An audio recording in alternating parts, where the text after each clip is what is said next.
back for Schneider on the street, going back to the street with the umbrella of truth and getting to the truth of issues with people, real people on the street.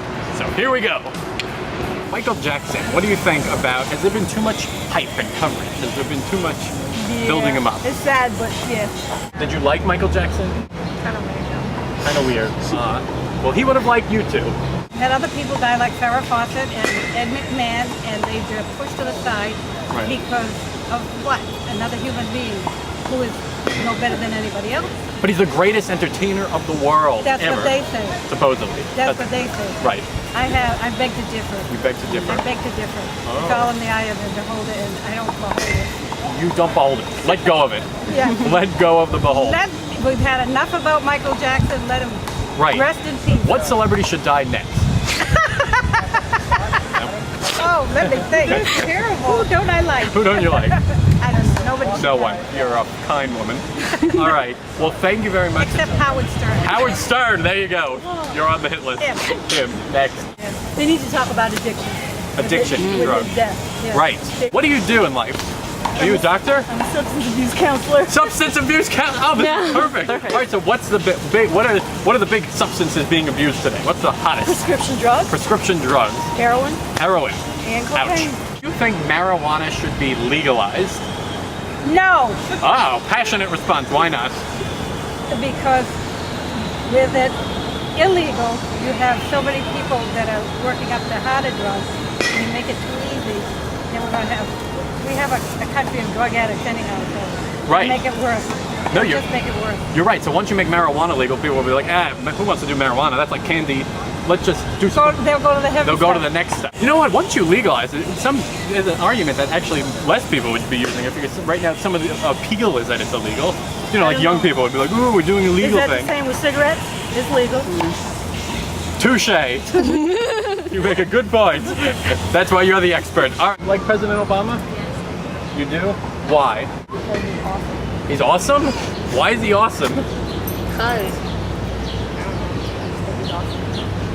okay. Universal health care. Is that something that the country should get behind? Are you in support of it? Why or why not? I don't know. Fair enough. Okay. Well, I'll tell you. Well, do you think everyone in America is entitled to health care? Yes, absolutely. And do you think everyone, the people who can't afford it, the richer people should pay for it? I don't know. Right, because then it gets complicated. Yeah, then it gets complicated. I'm very poor, so. Oh no, you're not poor. You're rich in spirit. Rich in life.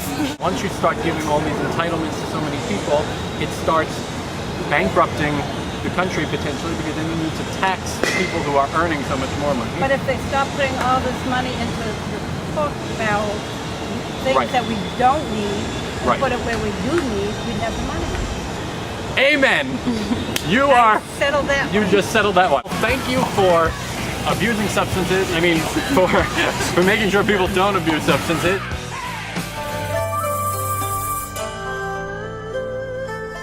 What's up, Weekly Show TV viewers? This is David, your Asia correspondent, reporting live from Seoul, South Korea. Today's a very special day in South Korea. It's called Bongnal.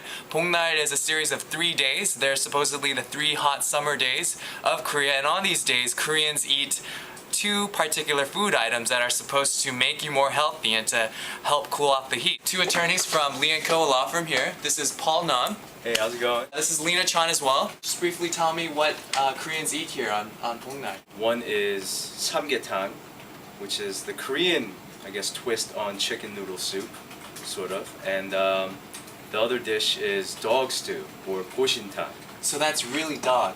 It's real dog. Like a dog, just like my puppy dog at home. Right, like if you want to think like a like poodle. Lassie and Lassie, oh, okay, yeah. and Lady and the Tramp. Okay. Yeah, inside your pot.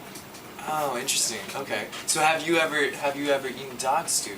I wouldn't. I have never tried it, and I never will. Personally, I find it disgusting, and I feel that people that do eat dog are barbarians. Wouldn't you agree that the majority of Koreans do eat dog? Well, you know, I'm just saying people that have some taste or have lived in the United States for a little bit of time, for them to cross over to Korea and try dog, what I would say just goes against American morals and values. Okay. So if I were to say that I love dog and that I eat it, would you act like you don't know me? Would you shun me? Yeah, after probably this this segment that you were doing, I'll probably never ever talk to you again. Great. Thank you for your honesty. I have tried it once, and I actually don't think it's very good. So when you went to the restaurant, did you hear dogs barking in the background? Were you able to pick your own dog? No, they slaughter it somewhere else, and then they bring the meat to the restaurant. Okay. Yes. Okay. And do you have this ill feeling towards people that actually do eat dog and love it? Just like Attorney Paul over here? I don't, because I also eat cows and pigs, and I don't think there's anything wrong with it. I mean, an animal's an animal. I mean, we can't guarantee that cows and pigs die in a very pleasant, humane way. Okay. So I kind of hesitate to criticize people who eat dogs. Okay. Just because. Would you eat your goldfish? Would you eat your parakeet? If they tasted good, yeah. Okay, but you don't raise cows and pigs in your house. But do you? people raise cows and pigs in farmlands, and they become attached You to know, their animals. but those are farmers. You know, they have right, exposure but they to also animals. eat meat as well. Yeah. You see that they're. Okay, so that's what we have for now. We're gonna make a trip to a restaurant that serves chicken stew, and then after that, perhaps a restaurant that serves dog stew. So stay tuned, and remember to keep your dog on a leash. So each and every week, the two of us will be debating exciting political controversial issues, and it's going to be great. And we're from opposite sides of the political spectrum, so stay tuned for fireworks. What side are you on? Oh, they'll find out soon enough. What side am I on? And hopefully you're on the opposite side, so otherwise it'll be boring. It's a noble goal to provide health care to those who can't afford it, but the fact is what President Obama is proposing is a huge government bureaucracy that will cost trillions of dollars and will put generations into debt. So I really don't think it's a great idea. That's just not true. And I don't think this comes to a surprise to anyone, or you as a matter of fact, although I don't know what you know. Not much. Okay, but we are the wealthiest industrialized nation without universal health care. And it's Right. incredible to me that it's gone on for so long the way it has. And I hear your point, but the fact is... so you don't think we need any sort of reform? Is that what you're saying? No. I think reform is needed, but I don't think... Like, I see homeless people on the street, and I don't say to myself, oh, let's give each of them a brand new home.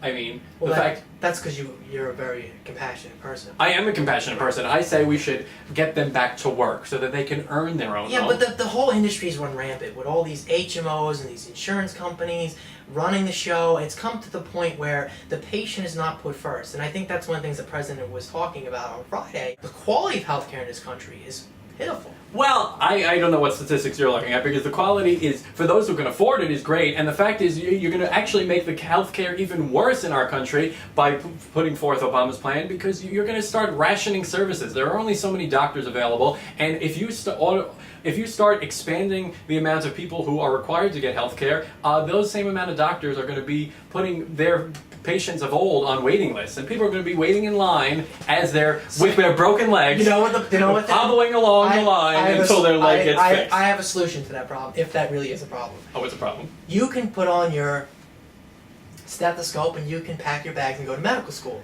Maybe we'll need more doctors then, and you can come in and start examining patients. That's not a bad idea. I think it would be great to have Matt give prostate exams. Alright, calm down everyone. Let's keep our pants on. I think what you just said is not a bad idea at all, but the fact is you're putting the cart before the horse then. So the fact is you need more doctors initially, so maybe universal healthcare could be coming 5 years down the pike once those new doctors are out in the workforce. We're getting a 10-second warning here, so do you have a final thought? This is what the without American any people Republican want. support? The American people want reform. Well, actually, you know what? Funny you bring that up, because this is going to have to be saved for next week. We're going to debate what the American people actually want.